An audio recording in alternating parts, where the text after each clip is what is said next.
It's just every time you say no to unfair behavior, every time you say no to preferential treatment, every time you say yes to resources for the customer, all that gets cumulative. Every no and every yes, every decision made kind of gets cumulatively reflected. All these values have really helped us and our team to be aligned, right? So if somebody is more focused on their process and not worried about the customer, okay, generally they tend to correct themselves because this is a value that will keep everybody in check, their fathers or their uncles or some other relatives in the family, and they have a say in the way decisions are being made, right? So अगर उसका clarity है on how much risk appetite or how much decision appetite this person has or has not, okay, once that is clear, then you can move on to the second stage, which is really defining the roles, right from the greeter to the backend executive managing tagging to the HODs to us, doesn't matter, right? It's a team game and it should be played as a team game, right? So it applies to the management as well. We cannot go and give some arbitrary decision about anything at all. It doesn't matter which color, honestly. Of course, emeralds and rubies kind of are there, but I feel colors in general, like color stones, the acceptability is a big trend, and we probably foresee that building more and more. Took that and just kind of labeled it on their own campaigns and stuff, right? So just as a deterrent. I mean, we have a very sweet industry. It's not that people do it very often, but sometimes people do.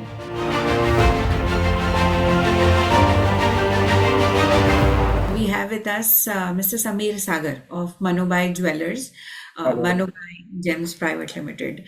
Wow. Uh, I am looking forward to the session. What a legacy are we talking of? So, from an out and out family run business to transforming it into a professional multi store setup, Mr. Samir is at the helm of brand management, business, and operations for Manubhai Jewelers.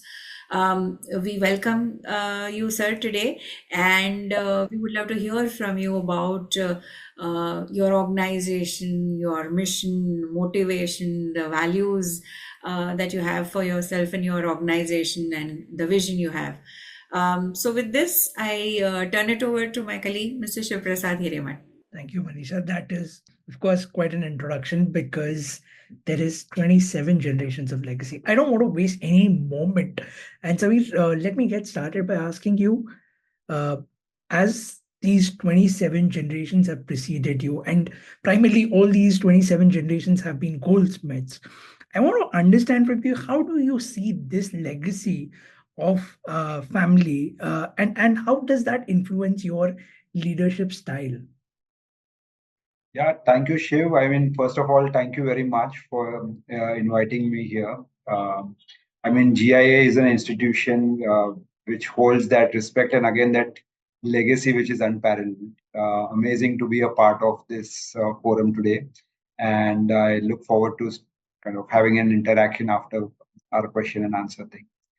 Yeah, I mean, so very honestly, it's is when you're young, you really don't realize the whole power or the at least the whole legacy bit, right? So I mean, when we were very young, our grandfather used to kind of have us memorize eight generation, the names of our eight generations forefathers and stuff, and honestly it was like, math table, right? It was like, okay, you're doing it for the sake of doing it, or just to avoid my grandfather being angry, but otherwise there was really no relevance as such. But now I'm in my 40s now, and I that this now really sinks in. I mean, I completely kind of resonate with Manisha's reaction. Is wow. Like sometimes when I sit back and relax, I kind of reflect on it. 27 generations, all goldsmiths is something big, right? At least I've not heard very few examples that I've heard. And again, it's not just, we have the names and the kind of locations and where these 27 generations first migrated. Yeah. So uh, I mean, it's an honor, and as I'm growing, I'm also seeing it as a responsibility. Okay, this has added another lens to how we look at work and life, right? So it adds a certain weightage, a certain gravitas to the entire thing. Where at least I ask myself this question that okay, I don't want to be in a guy who kind of doesn't add up to the legacy of those 27 years, right? 27 generations. Right? So yeah, it's an amazing feeling, and whenever I get the chance to reflect on it, it really kind of it just takes me to another place.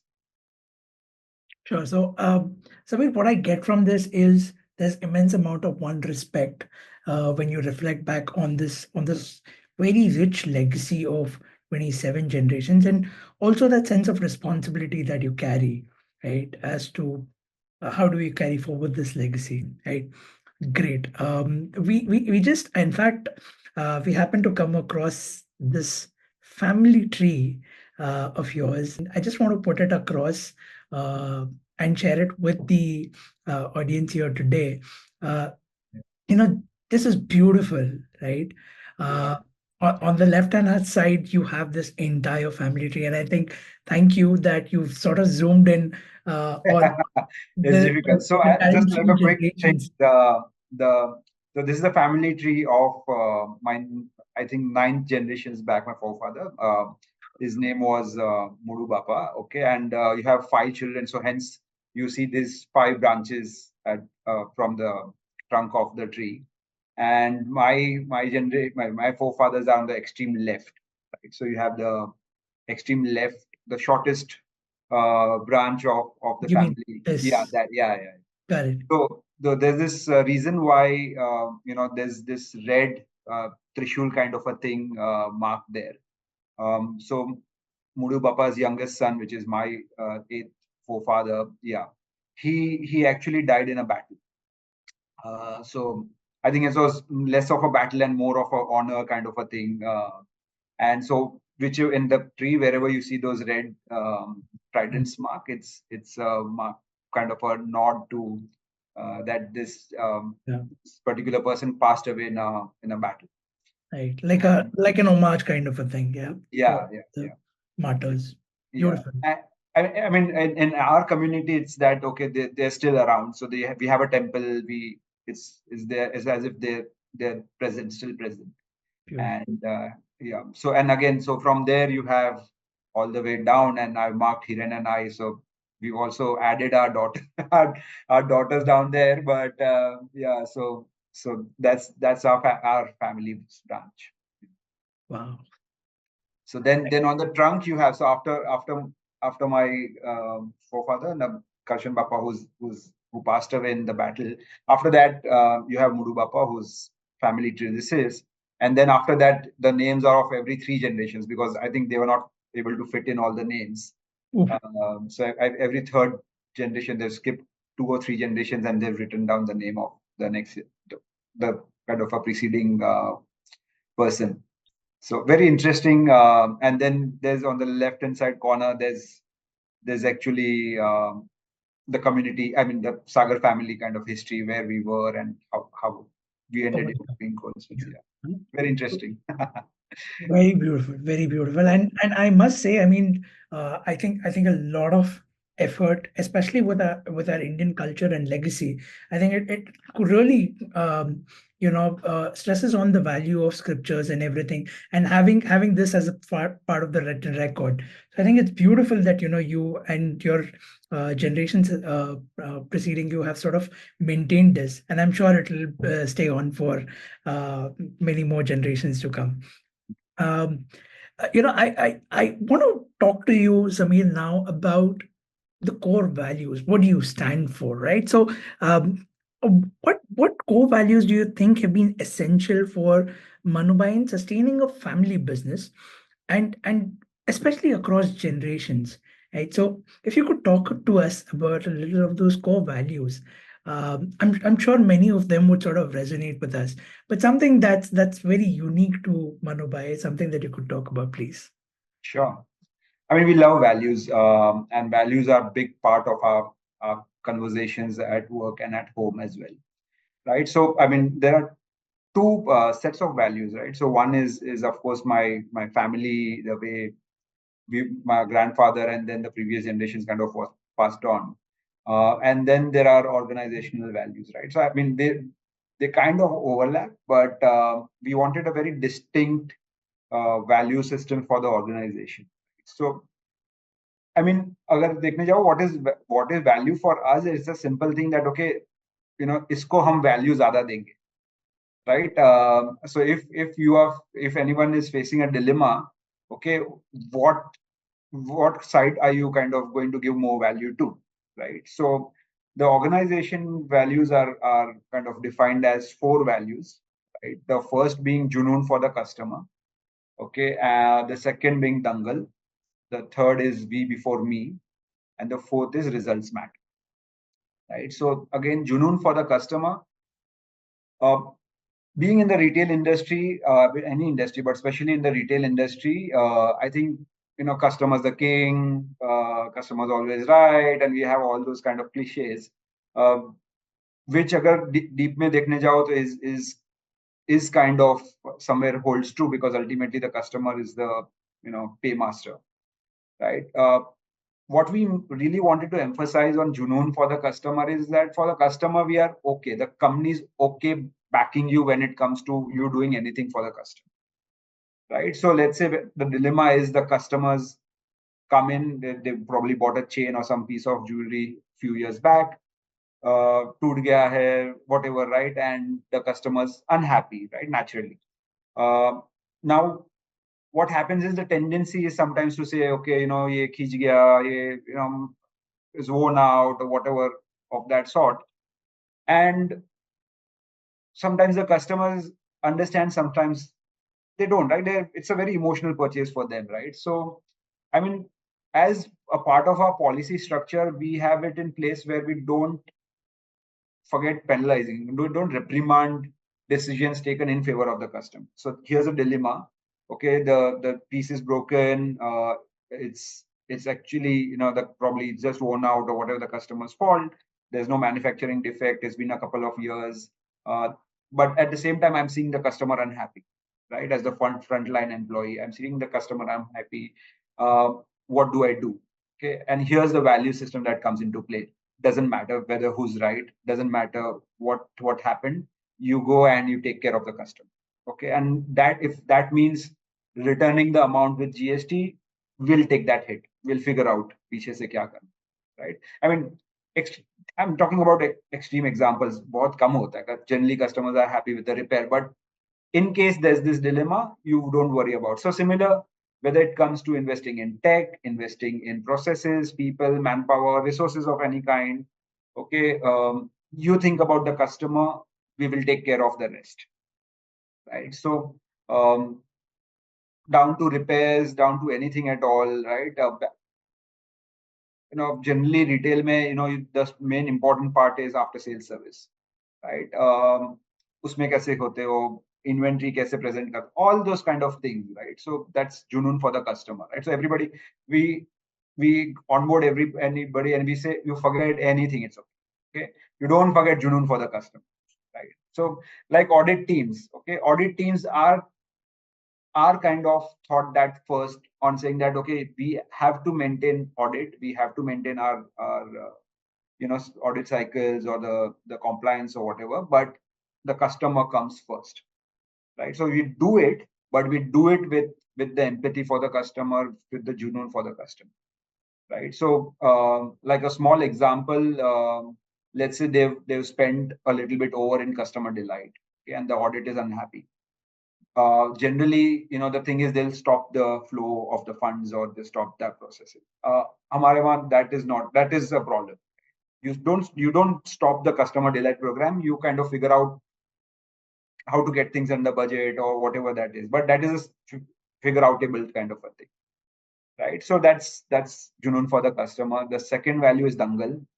It is of course from the movie, inspired from the movie Dangal, right? So I mean, it's a mandatory watch for anybody working at Manubhai. Everybody, we give examples of Geeta, Babita, everybody, right? So the idea is that as we go on with our lives to achieve our goals, okay, there will be always instances where things are not going the way you wanted, right? There's a project, there are roadblocks, there are challenges there. So in the movie, this guy played the character played by Amir Khan, wants gold medal for his daughter to get gold medal, and then there are chicken का पैसा नहीं है से लेके लड़कियों को खेलने नहीं दे रहे हैं. And if you see, again, each of those characters have demonstrated it in their own way, but you know he's been aggressive where it's required, he's been defensive where it's required, he's trying to make his way around. Like, say, there was a rule where these guys were not allowed to leave the campus for training in the morning, right? And this guy found a way to train them through watching CD, right? So it's like we find out ways and means to kind of get to our goals and not let these things, roadblocks, kind of come in the way and stop us.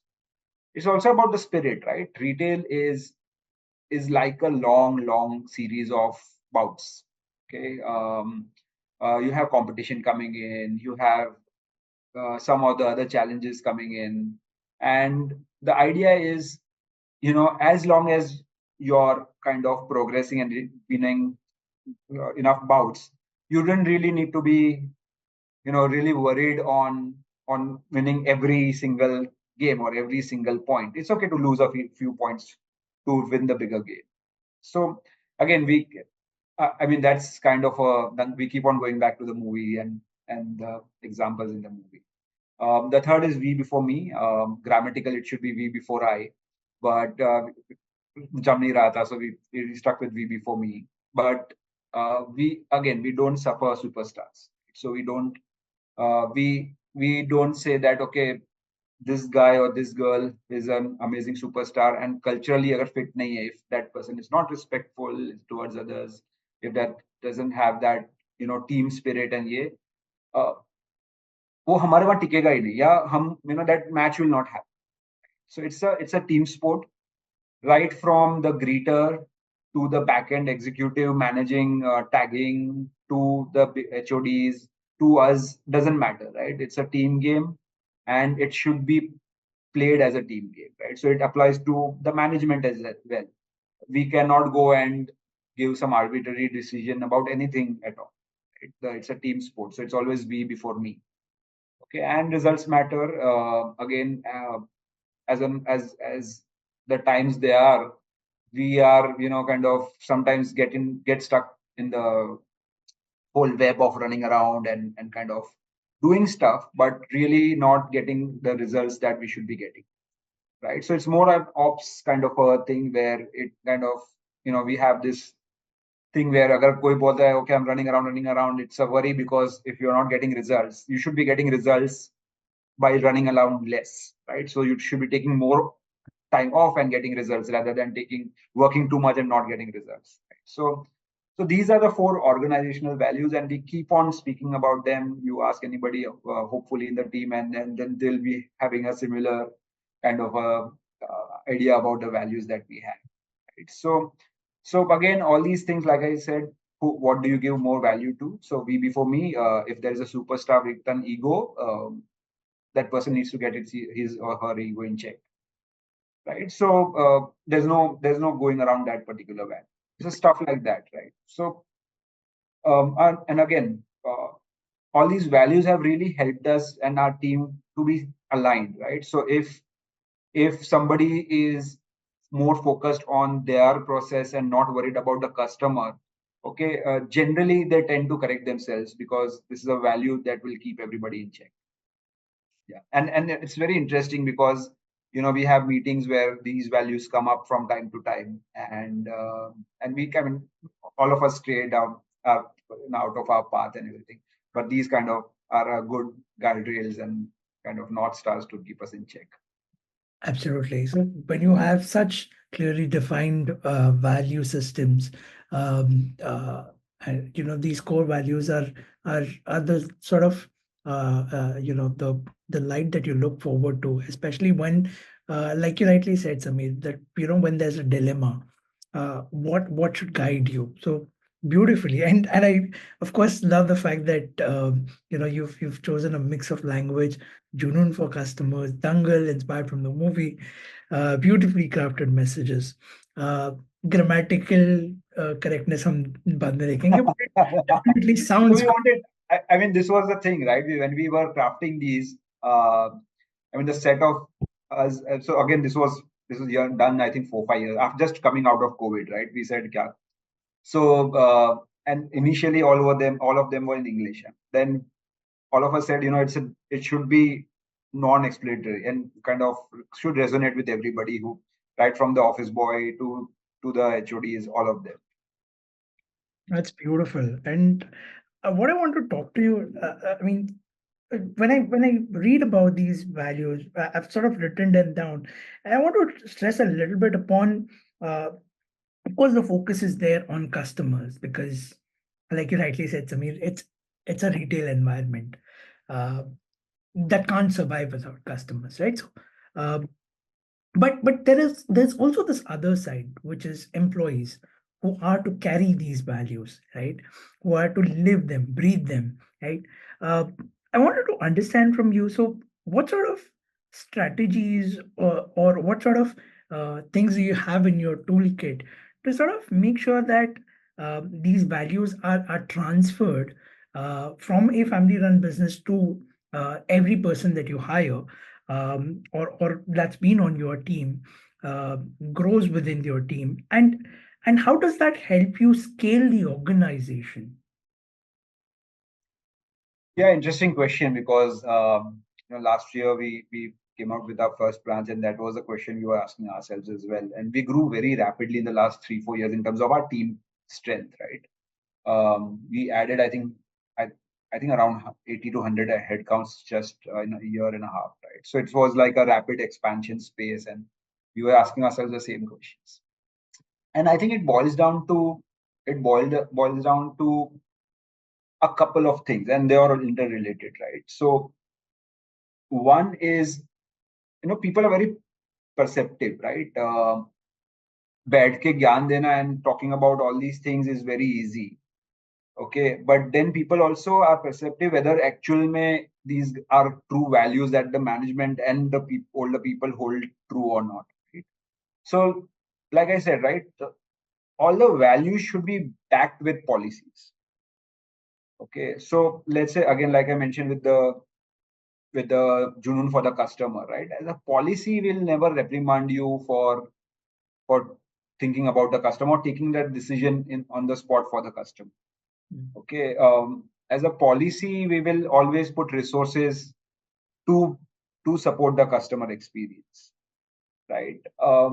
We before me again as a policy, so we have a code of conduct, right, which is there, but बहुत ज़्यादा text हो गया, so it's become verbal more and more. But again, across the organization, right, we don't tolerate disrespectful behavior. Doesn't matter, right? So we have a culture committee where, let's say, some employee is not happy with the HOD.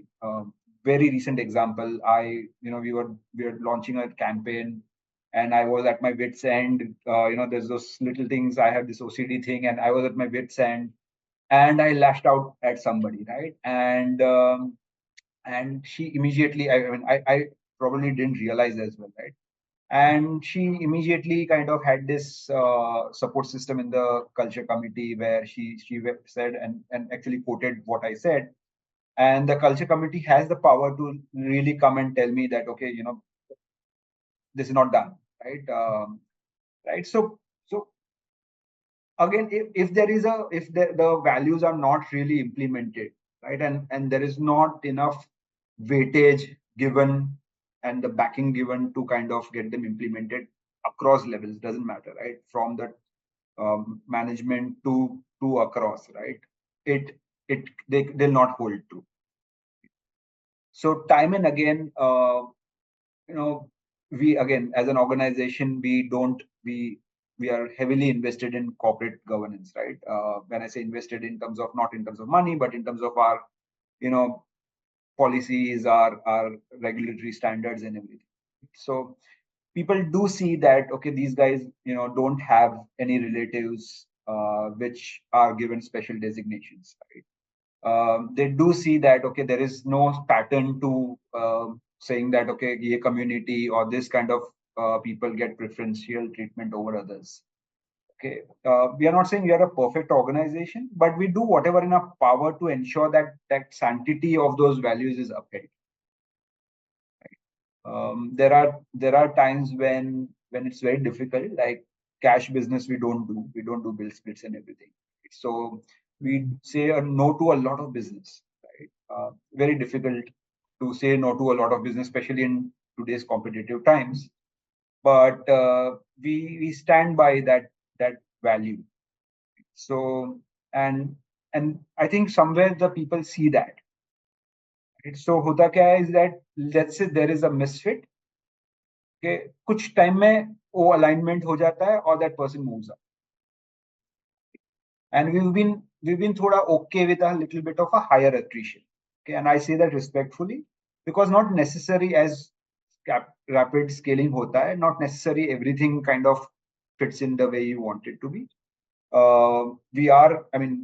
One of our biggest focus this quarter has been improving our recruitment processes, right? So we are really, compared to what we were a few years back, we've really kind of have made leaps and bounds in terms of progress in getting the right people in. And yeah, that's the key. I think it's just every time you say no to unfair behavior, every time you say no to preferential treatment, every time you say yes to resources for the customer, all that gets cumulative. Every no and every yes, every decision made kind of gets cumulatively reflected on what people perceive the organization to be. It's a building process. It doesn't happen overnight. Of course. Rome wasn't built overnight.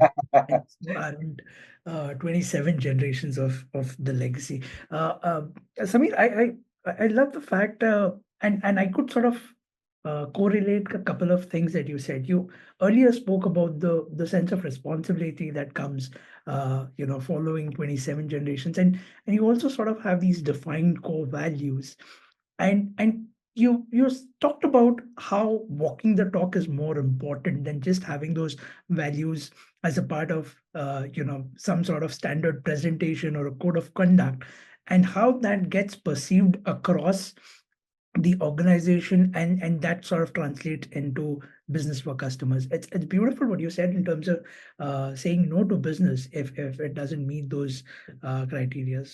Thank you for sharing that, actually, Samir. Um, Now I want to talk to you a little bit about family dynamics, right? So I know it's Manubhai is managed by you and your brother Hiren.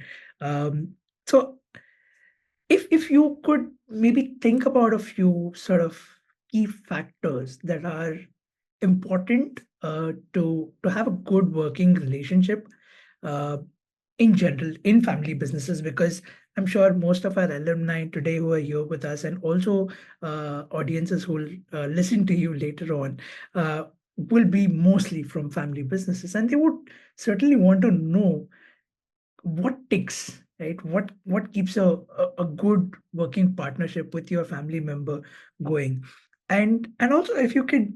I'm just trying to see if there are any instances, but if there are any instances of disagreement between you and Hiren Bhai, and you could talk about how you went about resolving those. Yeah, I've been thinking about what, I read the question and I was thinking, okay, so I think one, I'll be just grateful where I have to be grateful. I've just been grateful to have an amazing brother, right? He, it's so when we were young, it's like we were like arch enemies. Never used to talk.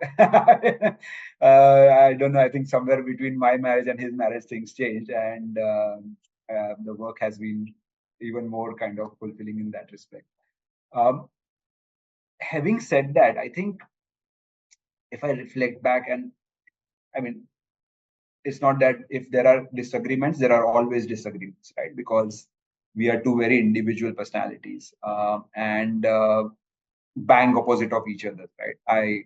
Yeah, completely opposite. Okay, which I think works in favor as well, because we get two perspectives and there's always the yin yang kind of a thing going on. Having said that, I think a few hygiene factors are important. And and again, I've grown up in middle of family businesses. I've seen a lot of family businesses. Um, there are a few factors which need to be taken care of as early as possible in the whole cycle of the business, right? With family business is messier, because what happens is you have to make do with who you have, right? It's not that you're putting together a team, so chalo, let's get the right kind of fit. Is So I think one is being brutally honest about each and every member's, uh, you know, the strengths, the weaknesses, the pet peeves, the कभी कभी as clear as ये बंदा या बंदी flexible है कि नहीं, right? अगर नहीं है तो किस किस चीज में नहीं है, right? So as much as, and it's a humbling exercise. It's I mean, it's not easy, I can tell you that. But without that, I mean, and we've done our kind of these exercise time and time again, right? Also, I mean, with Hiran and I, the level of vulnerability trust is so high that कभी कभी off the fly feedback भी होते रहता है, right? And there'll be days where we don't agree with each other, we'll sulk for a day and 2 days or whatever, and then you're back again, right? So but being very clear on what works for one person and what doesn't work for another person, it's very clear. It should be very clear, right? That will give a kind of a base for, like, example, a lot of people have their fathers or their uncles or some other relatives in the family, and they have a say in the way decisions are being made, right? So agar uska clarity hai on how much risk appetite or how much decision appetite this person has or has not, okay, once that is clear, then you can move on to the second stage, which is really defining the roles. Okay, where, like, between Hiran and I, there are roles clearly defined. I look at marketing. He looks at operations under gold and diamonds, and gold and heritage and sales. And then a few smaller, I look after processes and kind of automation, and he looks after HR and those smaller things. While we are constantly taking the opinions of each other and the feedback from each other, who makes the final call is very clear, right? So if I can tell him whatever I want to for gold, but if he doesn't want to listen, he doesn't want to listen. So vice versa, right? And there's no, it's okay. I mean, there's no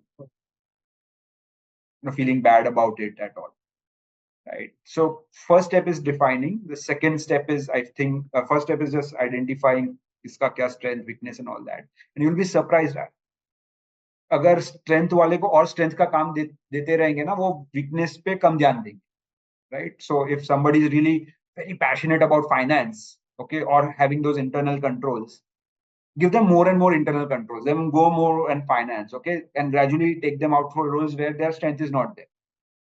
Okay, it's a gradual process, but it will fall in place. Okay, we may not have relatives that way in the business, but we do have people working with us for 20 years, 25 years. Okay, and they are almost as much important part of the decision making process as anybody else, right? So we had to navigate those. We brought in management, we changed processes, and we were doing all these things which these guys were not agreeing to, because बोल रहे हैं सब ठीक चल रहा है, क्यों करना, right? So it's a process where we identified, okay, this guy is amazing at relationships, terrible at operations. Okay, let's remove all operations under him. Okay, just let him be relationships. And then you can create KPIs for those relationships, right? Kitna business mila और set of customers से, वो bank kind of how much growth किया उस stage में. But the first stage is really having those things in place. Second is the define.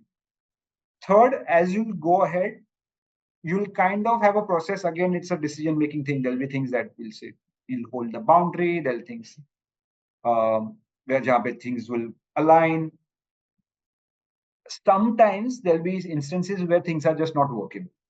Okay, wahan pe I'll have no comment, because then it's a decision that each one will have to make, right? Like example, one of my oldest employees that I had was not just able to. I mean, after 3 years of really kind of getting him whatever I could in my own capacity, training, coaching, whatever, right? But nahi ho pa raha. We had no option but to say, okay, we are parting ways. Okay, so I mean, again, with family dynamics, that becomes difficult. So I'll pin it there and leave it there.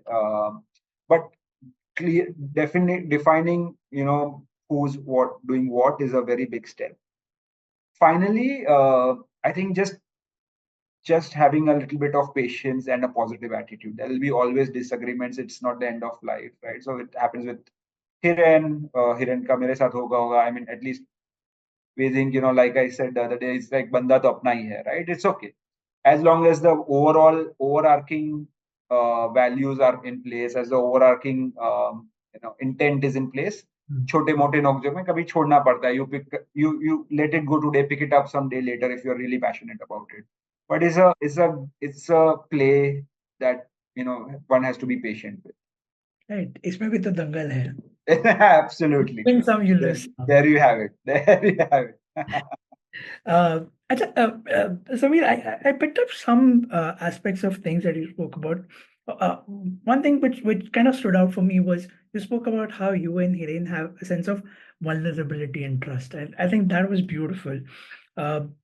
So once you sort of define, once you sort of get an understanding of the strengths and the areas of improvement, you go about deciding and empowering them with those strength areas, and you sort of get better clarity in defining those roles.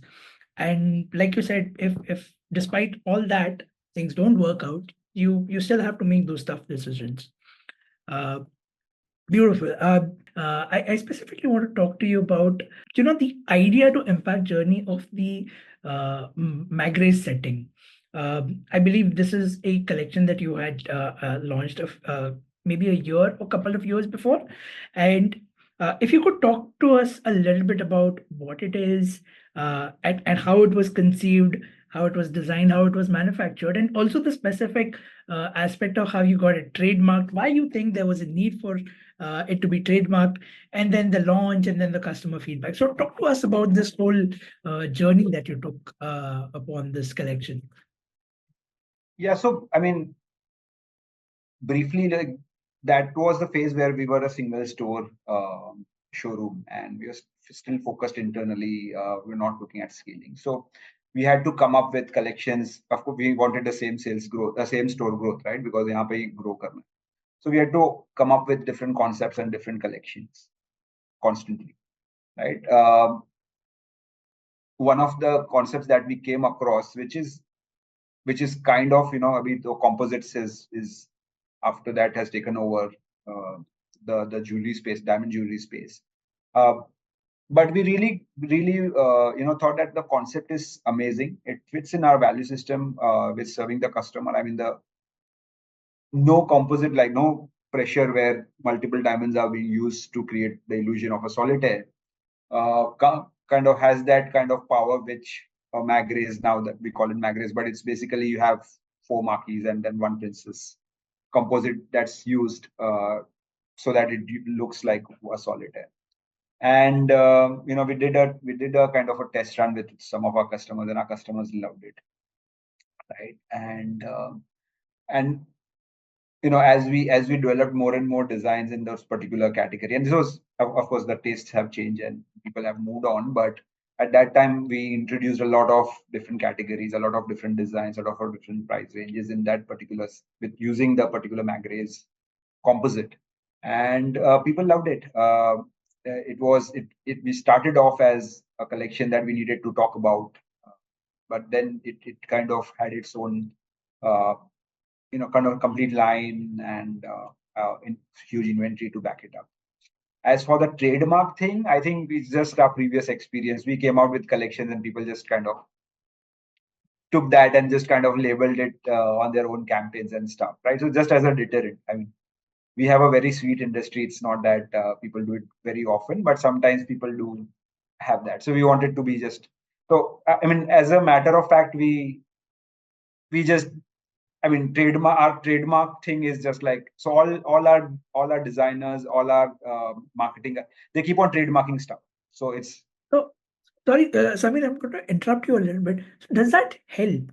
I'm asking you this question only because in our previous legacy of leadership discussions also, and we've had these with fine-jewelry designers as well, and a few retailers as well. And this point keeps coming across. Alumni ask us, um, you know, how do we keep creating new designs, and in the world of social media, how do we keep putting it out when we know it's just going to be either copied or loosely inspired? How do we do that?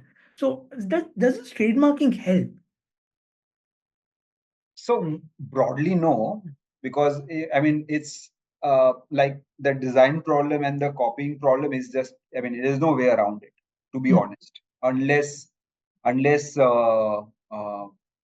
you know, I mean, unfortunately, like let's say, like brand like Nirav Modi having that strong presence, and then having the government, kind of getting the authorities to kind of chase down the fakes. And I mean, वो scale पे तो अभी कोई product brand India से निकला ही नहीं है, right? So as people will build, of course, you have your patents and your copyrights. Uh, One, just because they don't work now doesn't mean that they'll work and not work later on as the whole country formalizes and organizes itself. Hmm. Um, when I joined the business, trademarking the brand name had no value whatsoever, right? But now it does hold a value. I mean, we've had a couple of cases where people just ripped off our logo and everything, and we sent them a legal notice, and they had to take it down, right? So the laws are becoming more and more. I mean, the weightage, the laws are there anyway, but the weightage to these laws are becoming more and more stronger by the day. And in the future, I'm sure there'll be more stringent laws around the whole copyright thing process as it is. Right. Having said that, I think it works in today's time as a huge deterrent. I mean, at least sometimes, unfortunately, the bigger brands also kind of rip off from the smaller brands, so it's at least the bigger brands stay away, right? And that damage is controlled. Again, we are a very sweet industry that way. It's not that it's done with a malicious intent. It's just that the nature of the industry, you have to come out with new stuff every time, right? You don't know what is what. Sometimes our team also kind of कहाँ से ढूंढ के present करते हैं. We don't know, right? So we try to have those things in place. Yeah, and it's like you rightly said, this could be very simple, right? You could have a customer walking in your store and telling me, ये देखो ये एक phone पे मुझे एक design मिला है, ये मैंने गूगल सर्च से करके निकाला है, बस ये बना दो. And how do you go about that, right? So, but thank you. I think Samir, what you helped us understand is while trademarks, copyrights may not prevent copying and impersonation in that sense, but it certainly acts as a deterrent, and there is law to sort of help you protect if भगवान ना करे ऐसा कुछ होता है. My father used to give me this advice that um, आप ताला जब भी आप लगाते हो तो it's not like it's not breakable. You just add another layer of security. So I think that's a very helpful advice in there, Samir. Now I want to talk to you about brand management. You definitely mentioned that's your forte within the roles that have been defined at Manubhai. Uh, so how do you see brand management as an important sort of tool in your arsenal to stay ahead of the competition? And competition is there everywhere. I mean, small, big, large, whatever shape and form. And also, if you could maybe talk about a few strategies that you've implemented at Manubhai over these years that have helped you stay relevant, that have helped you build that customer affinity and loyalty towards Manubhai. Hmm. Interesting question. I mean, as the new generation is coming in, and as organized players are having a bigger and bigger share of the pie, I think the industry is waking up to saying that, okay, branding, and I do hear a lot of conversations around branding. I mean, I kind of, it comes hereditary to me. My dad used to love marketing, right? And one of those few people who was into marketing very early on in his own way. So we used to do full pager ads in all the papers way back in the day, in the 90s. Okay, and so when I came in, I came in '99, but when he kind of backed out of operational roles, and marketing naturally came to me, was the time when, I don't know, this early 2012, 2013. I don't remember the year now exactly, but it was just when Facebook had just started, right? And it was the time where magazines and lifestyle magazine Vogue and all these were also like top rage. Newspapers were there, but more mass, with a more mass appeal. And so it was a very interesting time, because if you wanted to be a classy brand, you need to do the magazines and all those page three kind of stuff. And then you had, if agar mass campaigns karna, you had the newspapers. And then I remember I don't know the brand, but I remember looking at some brand thing on Facebook. Okay, and I'm like, okay, interesting. We have this content. Let's start. And 2014 or 15, we completely stopped doing traditional media, because social media at that time was crazy, right? Because it was fun, it was free, nobody else was there. For the longest time, we had more followers on Instagram than Tanishq, all the players put together, right? And you'll put in one post, organic, would get some crazy reach, 250, 300 comments, everybody asking the price and all that. Very, very interesting times, right? So, um, having said that, brand management has come into a very interesting space, because everybody is doing everything. Okay. Now you see, pehle kya tha? Advertising and branding was like, at least for me, it was like one and the same thing, right? And especially the aspiration was to move from a mass brand identity to a class brand identity. So more from a newspaper kind of an identity, jeweler, family jeweler, to a more like a, you had that time, you had Anmol and you know AS Motiwala, and at least Mumbai, right? You had all these people doing this amazing stuff on magazines and page three stuff, right? And everybody wanted to move in that direction. Social media really came and said, okay, we are all equals, right? So and now, I mean, after Reels has really kind of taken over, all the, for a lack of a better word, a little bit of a, at least in my taste, cringe content has taken over. And that is what everybody is watching. That is what is being thrown at people. Uh, so brand kaise bana hai is a question that we've been also asking ourselves. And again, the only thing that yardstick was that, okay, we should be, we looked at all these international brands like Louis Vuitton, the Cartiers, or Harry Winston's of the world, and said, "Acha, this was the aspiration." Um, I think then we realized that, okay, brand ka matlab kya hai? Brand is basically a, a visual personality of who you are as a business, right? So if my business is into a certain space of consumers, okay, I need to brand my business so that more similar set of customers can identify with my business, right?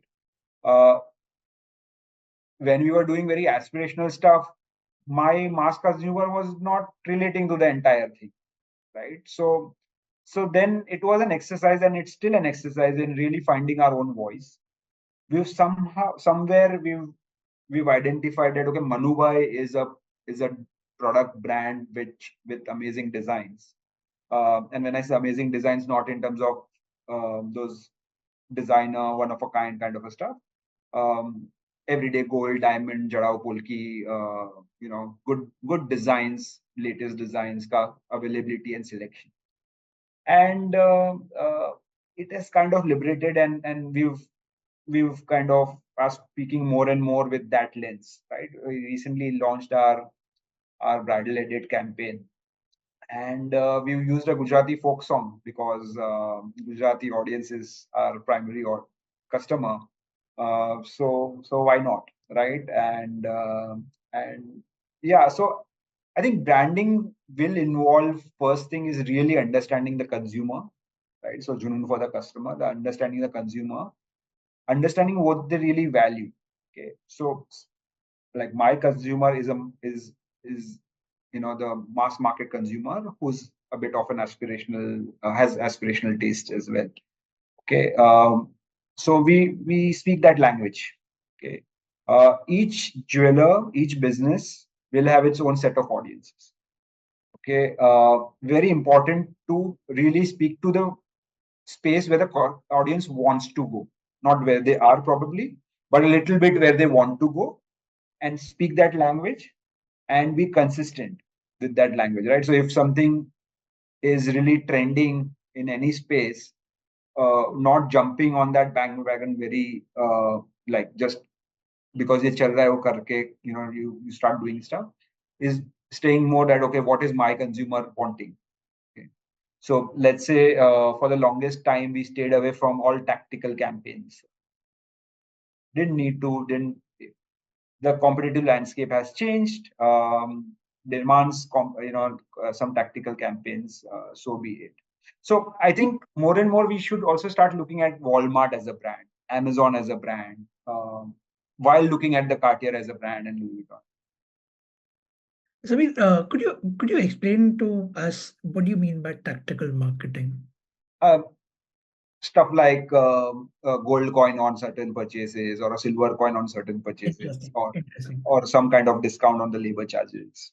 Got it. So while you have these social media campaigns and everything that you are doing as you build a deeper understanding of what your customer or where your customer wants to go in terms of their aspirations, you also parallelly have these tactical marketing campaigns to sort of support the day-to-day visits to the store and footfall. So Yeah, that we recently started. I mean, just because again, I don't know how much of people are aware, but the competitive landscape in Borivali, around Borivali, has changed dramatically in the last quarter or two. So there we are. That's interesting. So it depending on I think what I draw from this, and I think the audience will also relate, is as your environment changes, you need to be adaptable, you need to be agile and flexible enough to make these changes. Of course, as the name suggests, it's tactical. So it's you are propelled in some way to react to something, but that also is going to support your ultimate brand. Yeah, but I just put a pin there, is if the customer requires, right? So if my set of customers, like example, if I would be let's say a boutique brand, okay, my tactical would be completely different, right? I am not a boutique brand, right? So I need to behave like one. That's interesting. So, especially this advice will work very well for people who are looking to set up their own brands. And many of our alumni also happen to be, not from a gem and jewelry industry background. So it's important for them to understand. And I think what Samir here is stressing on is know what you are going to be standing for as a brand, and know your customer well, where they want to be in terms of their aspiration, and that will help you, and choose your tactical campaigns based on what your brand stands for. Very interesting. Samir, what I want to do next is present to you like a scenario, right? So I want to imagine that I run a Delhi based, a metro based, imagine, chalo Mumbai Borivali kar lete, a family-owned jewelry retail business, and we've been in this business for several decades now. We have our regular customers and also their next gen sort of coming to us. So my fathers and grandfathers have also sort of catered to their parents, and now their kids are also coming to our store, just because of the sort of trust and credibility that we've built. Okay. Now my question to you is sort of twofold. So, ek, one of my challenges is how do I acquire a new sort of and new and a younger customer base? How do I attract them to my brand? um, because I believe, and I could be wrong, uh, certain, my brand has sort of got that, okay, this is an oldies sort of brand, okay, only because the new generation is coming only because their parents are telling them to go to this jeweler मेरे पास आने के लिए. The second challenge that I have is, um, so because we've been there for decades, we have a whole range of employees, few very tenured, few very young and passionate. So I want to retain existing employees who are performing well, who've been with us, who understand the ethos of my brand. So two questions: acquiring a new younger audience base, and to retaining existing employees. ये मेरे दो challenges है Sameer. What is your advice for me? So there is one metric which we are obsessive about, is relevance. Okay, impossible to measure, but it's very easy to feel. Okay, um, the one thing that we don't, I mean, when I say we don't care, we literally don't care about the top line, bottom line numbers if they are not aligning with the relevance numbers.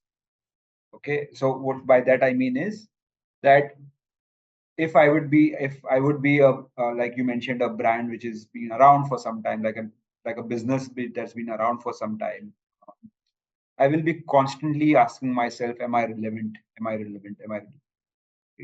Uh, ये कुछ data points से आता है, right? And कुछ observations से आता है, right? So the experience, the store, the ambience, the look and feel of the entire thing, okay, is like, you look around, okay, and are you amongst the fresh looking lot, or are you amongst the little bit of a dated lot? Okay, if there is a dated lot ka thing, kind of move, you fresh karna zaruri hai. Okay, so you want to be relevant there. The product wise relevance will come from the data. Okay, like I'll tell you, 2016, pre 2016, everything was more about heavy. Okay, you had heavier jewelry being sold. Everybody was focused on bridals, traditional businesses, including us. Okay? And I think Demon and then whatever things after that has really moved the entire industry towards a lighter thing. Of course, Carrot Lane, the success has now put the lightweight thing into the spotlight. But even before that, we moved to lightweight jewelry, like a focusing on lightweight jewelry in 2016 because our audience wanted that. Okay, and that came from the data, which kind of pieces are moving fast. Okay, again here I'll always have the lens of the brand. Okay, so if I am a boutique bridal brand, I will be more working towards relevancy in terms of what the new bride wants. Okay, I would not go light jewelry because light jewelry market move ho gaya. So I will always have that lens. So I want to be relevant in my space. Okay, so whether it's the product, whether it's the ambience, the factors that can be easily changed, which is the hardest thing, is to change the team, right? Except for that, okay, store thing very easy to change. I mean, I understand family may, there's budgetary constraints, and that's where people should work on. But those are things that I can be easily changed, right? So, staying relevant there, staying relevant with the product, okay, staying relevant with the communication style, okay, and being again consistently reinventing the business, keeping it fresh, should be the only metrics that anybody should be really worried about.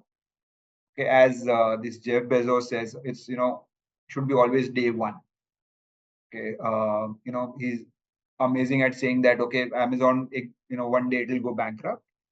The whole idea is to delay that as much as possible. So hence you have always day one.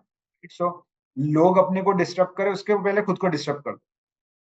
Okay, and kind of reinvent, keep on reinvent. Okay? That's my answer to your first question. The second question, where team ka thing is again, I would say business model driven organizational chart, driven seats for everybody, right? So like I mentioned, hamare wahan, we had this older lot who were amazing with the customers, but not so amazing with processes and other things. We moved them to a relationship role. I mean, we had the choice of, what do you do with this person? The question was that, are you going to remove them? No, right? Then rather than having this unassigned entity floating around the store, you assign it some strong profile, and then some of them we move them to back end, some of them we move to stuff like processing, simple stuff like processing old gold, right? So we moved them there and got them trained there, and that became their KPI. And just having this consistent organizational charts led values and all this processes, policies driven net framework in place happens. Again, I'm talking about from my organizational setup. Yeah, really depends on the kind of business people run. If it's a boutique brand, I'll not be suggesting to add any layers. I want it to be as flat as possible, having more weightage towards uh, superstars, because there it's not a team sport that one guy is going to give you business worth X amount, right? So you want to nurture superstars and have that kind of league of superstars built there without having too many layers, and I'll put all my investment there. If I was a again, bridal brand, I would be more focused on having people with certain sense of style recommendations and certain sense of that touch with the customer. Okay, and will grow there. So it really depends on the kind of brand that one is, but based according to that, it's a question of reinvention all the time. Right. Relevance and reinvention. Wow. Thank you, Samir. I hope I will take your advice in this imaginary situation, and certainly hopeful that there will be some turnaround. Samir, what I want to ask you next is a little futuristic, a little forward-looking. What do you think is the future for Manubhai Gems? What's your vision? How do you plan to achieve it? And also, I'll sort of tie it back to my first question on values. How do you think you want to pass on those values to your next generation? Because your next generation is already there on the family tree. Yeah, yeah. So it's ironic because I have one daughter and my brother Hiren has one daughter, and I was laughing to my wife the other day. I'm like, okay, so both of I mean, I was very clear, one daughter, God sent, no kids planned, right? And I'm like, okay, if we had this family tree found before, I would probably have planned more kids or not. She was like, thank God you didn't find this tree earlier on, right? So that's a very difficult question at the moment because my daughter's 18 and she's still in the process of kind of discovering herself and what she really wants to do with life. And abhi ye time pe we now 18 years we've raised her to be fiercely independent. So abhi me telling her anything is not not going to work out. So yeah, so it's all her and her destiny. So the the kind of the future and the vision that we have for Manubhai is pretty straightforward, right? We are constantly trying to find that formula which will help us grow sustainably and be relevant. Again, like I said, that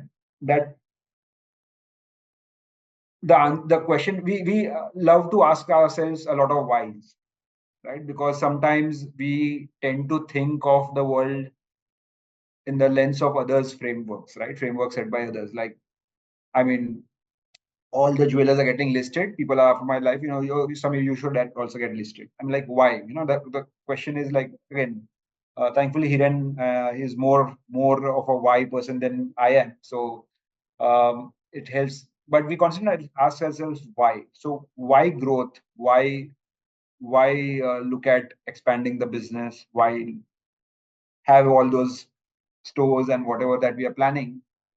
I think being able to stay relevant is what really matters to us. So within the framework of the stronger corporate governance, regulatory compliance kind of framework that is already in place, um, and then having those I'll say values when it comes to saying that okay, you want to be fair, you want to have the long term vision, you want to think 20-20 साल के बाद the customer who's bought your product का क्या होगा. Okay, while having those in place, we are trying to grow the business sustainably. Putting up stores. So operationally, by the grace of God, we are in a space where putting up new stores is fairly easy. Like Thane store, we executed in like the store was ready in 25 days. With the recruitment, inventory, everything in place. The team really outdid themselves. So operationally, putting up more stores is very easy for us at the moment, right? By the grace of God. What is stopping us and what we are really contemplating is okay, which is the business model that fits in the entire framework that we have, right? Again, cash business is a big pain, and saying no to cash business is a big pain, and we are determined to not have that business at all, right? So again, a lot of pertination combinations are required, right? So and we are working on that. We are with Thane. I feel that we are kind of successful in not just establishing ourselves in a territory which is completely non-Gujarati. The reason why we chose Thane was one, it's like not too far away, but not too close. Practically, हमारे वहाँ से like very few percentage of our customers from Thane because Thane is predominantly a Maharashtrian community kind of stronghold. And with all those things in place, our conversion is amazing. The team is fairly independently managing the entire store. So yeah, we are deriving our learnings, but definitely being relevant with more growth is what we are planning. Interesting. So one formula for sustainability. Please हम सबके साथ share करना what it is. It is always going to be for business specific, right? So my formula won't. I know. And that's the beauty, right? I mean, everyone gets to figure their own formula. And first of all, Samir, I want to first congratulate you and your team on the Thane store and the fact that it was, the team sort of accomplished it in 25 days. I mean, that's a phenomenon. But they're holding it over me all the time, so I cannot forget that. So. But credit is due where it is due. Thank you for sharing that actually, and also the fact that you double down on relevancy, and how that's important even for your future vision. Samir, I now have only a couple of questions left for you. I won't take too much of your time, but I'm sure the audience is getting a lot more impatient to ask you questions. My second last question to you is. If a book were to be written about you, your life, your legacy, what title would you choose for it and why? Manish has settled it for me. Okay, I'm not going for any other title. Right? Okay, what is it? Let's Dangal, right? So I loved it. So I told my family the other day, I'm like, okay, this is amazing. Yeah, thank you, Manisha, for it. Sure. Awesome. So Manisha is writing Samir's book. Fantastic. Okay, Samir, my next question to you, and my last question to you is again on a very lighter note. What is your favorite gemstone and why? has to be diamonds, right? I mean, so one is, so we had this tradition at my family, right? So my grandfather had this thing where before joining the business, I had to work at a gold jewelry workshop and craft a piece of jewelry, could be any jewelry, and hand it over to him, and then he'll allow me to join the business, right? Yeah. So quality check होगा पहले और फिर उसके बाद में you are allowed to join मतलब option नहीं है, इट्स नॉट लाइक ओके नहीं करना है तो मेरे कुछ और करने का मेरे पास ऑप्शन और चॉइस था. It's just that okay, you know, whatever he had this process. So interesting me and my brother was, I was the elder one, so I did first, and then my brother got it done. But then after that, then my father got excited. Like, then a diamond is up and coming. So then he had friends in the diamond polishing kind of a space, right? So cutting and polishing. And so I spent 6 months in a diamond factory in Daisar, and I couldn't. I mean, all my respect to the polishers and the cutters. It's like it's it's a hard task. I mean, I'm sure with the technology and things have really changed since I way back in '99, right? But I was able to just look at it. I would never was able to do much with it. But I spent 6 months on the floor, and then a few months trading at Pancharatna Opera House, right? And naturally, the diamond thing when I joined the business, the diamond thing came to me, and yeah. So even now, I diamond vertical is I look after the diamond vertical. I love. I mean, it's a brilliant stone. So emotional. My brother loves emeralds. He's an emerald fan. I mean, he could. I'm sure he dreams about emeralds all the time. The way he looks at them, right? But I love diamonds. The engagement ring. So I keep on telling Hiren, वो तो diamond का ही होना है. मतलब you can love emerald as much as you want. Nobody's gifting. At least nobody in the mainstream is going to gift a emerald ring. It's going to be a diamond. So I love the emotion that a diamond can carry and represent. And it's a beautiful thing to look at. That we will all agree with. Thank you so much, Samir, for giving us these amazing set of insights on how you've been able to, you and Hiren bhai have been able to build on this very fundamentally strong legacy of Manubhai. But thank you, Samir. It was an absolute pleasure listening into these amazing insights.